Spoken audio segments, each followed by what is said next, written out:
সকলে বিচার করে দেখিবেন তার স্বভাবটা মনের মধ্যে পড়ে। তো সেই মতো ভরত ঠাকুরের লক্ষণ ঠাকুরের জয়ধ্বনি দিতে গেলে তাদের যে গুণ, ওই গুণটা প্রতিফলিত হবে সকলের মধ্যে। আর এমা তোমাদের গো সীতা দেবীর নামে যত জয়ধ্বনি দিবেন, মা সীতার চরিত্রটা তোমাদের উপর পড়বে প্রভাব, তোমাদেরও মা সীতার মতো চরিত্র অনিবার্য হবে, এটাই কোনো দুমত নাই। প্রেম সে বলো মাতা সীতারানী কি। আজ ভরতের ভাগ্যটা এইরকম, উনি নিজ জটা রাম বিবরাই, তারপর নিজের জটাকেও প্রভু রামচন্দ্র গুচালেন। গুরু অনুশাসন মাগি নহাই। এরপর গুরুদেবকে বললেন হে গুরুদেব, এরপর আমি কি স্নান করতে পারি? বললেন আরামসে স্নান করো, কোনো বাধা নাই। করি মঞ্জন প্রভু ভূষণ সাজে। এরপর স্নান করে ভগবান রামচন্দ্র রাজ ড্রেস পরলেন। এতদিন 14 বছর পরে অঙ্গ অনঙ্গ দেখি শত লাজে। রাজ ড্রেস যখন করলেন গো, একটু শুনবেন। চা খাইছেন, ঘুম ভাঙিয়েছে, আরো চা পাবেন, কোনো চিন্তা নাই, চায়ের অভাব নাই। খেয়ে ভগবান অনেক দিয়েছে, আরো দিবে। চা খাবার আশাটা রাখবেন, আর ঘুম ভাঙার আশাটা, ওই চা খালেই ঘুম ভাঙবে। তো এদিকে শুনুন কি হয়েছে দেখুন। ভগবান রামচন্দ্র রাজ ড্রেসে সাজলেন। তো যখন রাজ ড্রেসে সাজলেন, গোস্বামী তুলসীদাস ফাটলে কলমটা লিখলেন, বলেন ভগবান রামচন্দ্র কেমন ড্রেস করেছেন। আর খুঁজতে গেল নাই, ফটলে অনঙ্গ বলে দিলেন। মানে যার অঙ্গ নাই তাকে অনঙ্গ বলে। কার? কামদেবকে। তো কামদেব কত সুন্দর, বলেন কামদেব এত সুন্দর, এত সুন্দর, সুন্দরের কোনো শেষেই নাই। তো ভগবান রামচন্দ্র ওই রকম সুন্দর সাজেছে। উদাহরণটা ফটলে দিয়ে দিলেন গোস্বামীজি, বলেন কামদেবের থেকেও আরো ফার্স্ট ক্লাস ভগবান রামচন্দ্র সাজিয়েছেন।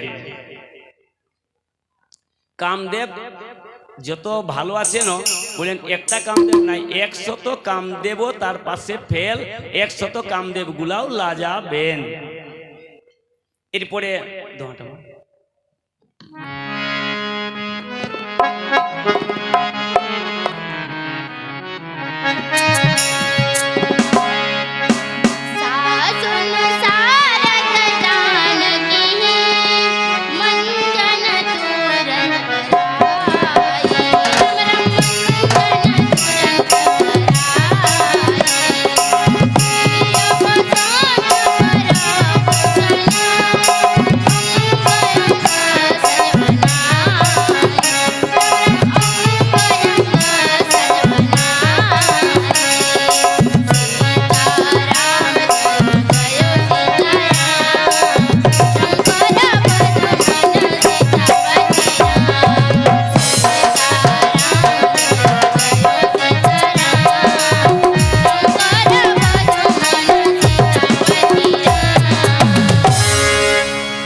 শাশুন্য সাদর জানুকি মঞ্জন তুরত করাই। আর ওইদিকে রামচন্দ্রজির ড্রেস হয়ে গেল, ভরত ঠাকুরের হইল, লক্ষণ ঠাকুরের হইল, শত্রুঘ্ন ঠাকুরের হয়ে গেল।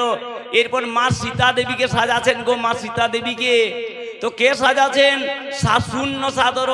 সীতা দেবীর যে শাস আছেন, কৌশল্যাজি, কৈকেয়ীজি, মা সুমিত্রাজি, তারা 3 জনে মিলে নিয়ে মা সীতাকে সাজাচ্ছেন। রাজরানী হবেন। তো রাজরানী হবেন বলে খুব সুন্দরভাবে সাজাতে শুরু করলেন। স্নান করালেন প্রথমে, তারপরে ওই মহক চন্দন কি সব দিয়ে, ওই রাজবাড়ির ব্যাপার আমাদের তত জানাও না এইগুলা। তো যাই হোক, খুব সুন্দর সুন্দর মহক তেল দিয়ে কত কি দিয়ে মা সীতাকে এরপর রাজরানীর মতো সাজাচ্ছেন। তো দিব্য বসন বড় ভূষণ অঙ্গ অঙ্গ সজে বনায়। তো বলেন মা সীতাকে কেমন করে 3 জনে সাজাছেন। এতদিনের আশাকে তারা পূর্ণ করলেন। আগেই তাদের আশা ছিল যে সীতাকে আমরা রাজরানী রূপে দেখিব, আমাদের নয়নকে, আমাদের চোখকে আমরা খুব সুন্দরভাবে চোখ পাওয়ার লাভটা নিব। অতদিন পাই নাই। আজকে এত খুশি হলেন, সীতা দেবীকে খুব সুন্দরভাবে সাজাছেন। তো অঙ্গ অঙ্গ যেটা যে অঙ্গের যেটা সাজবে সেই অঙ্গের সেইটা সাজাচ্ছেন। মনে করি এখানে বালা, তো বালা বললেন এত সুন্দর সুন্দর হীরা মানিক মুক্তা দিয়ে আছে বালা, সেইগুলা পরালেন। গলাতে মালা গো, আর কি হার এখনো তো দমে বিউটি পার্লারে সাজাই, তো বললেন তার থেকে কত গুণে সাজালেন মা সীতাকে, যেখানে যেটা সাজে সেইটা সাজাচ্ছেন। পায়ে তোড়া আলতা কি মা বোনেরা সকলে জানেন সেইগুলা, তো যাই হোক সেইগুলা খুব সুন্দর ভাবে দিয়ে দিয়ে মা সীতা দেবীকে 3 মহারানী সাজাই দিলেন। আজ মা সীতা দেবীকে রাজরানীর ড্রেসে তারা সাজালেন। এরপরে রাম বাম দিশি সবতী রমা রূপ গুণ খানি।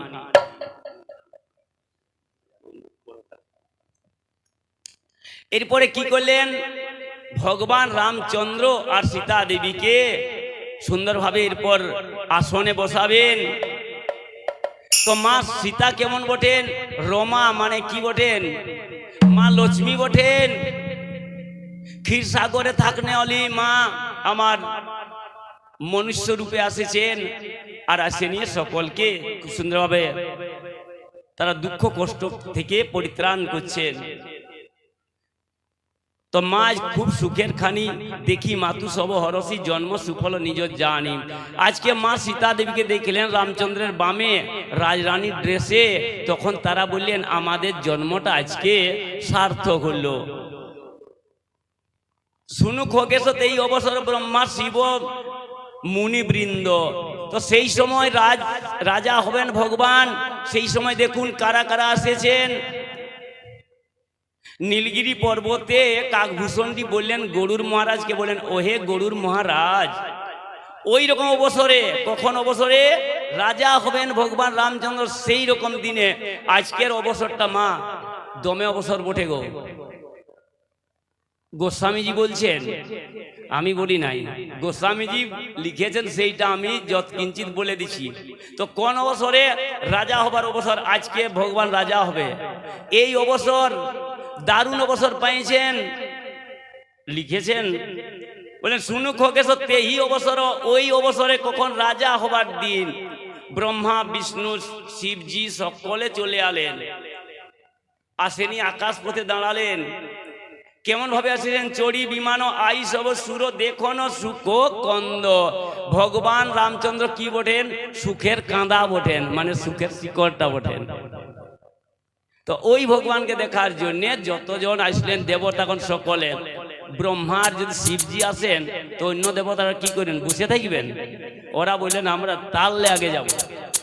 তাদের বাহন যেগুলা একটু জোরে চলে সেই বাহনকে চারা জুড়লেন, খুব জোরে আলেন। আসে নিয়ে আজ রাজা হওয়ার আনন্দটা লিবে, সকলে লিবেন। আজকে সকলকে সুযোগ দিব, সকলে যত আনন্দ লিবেন।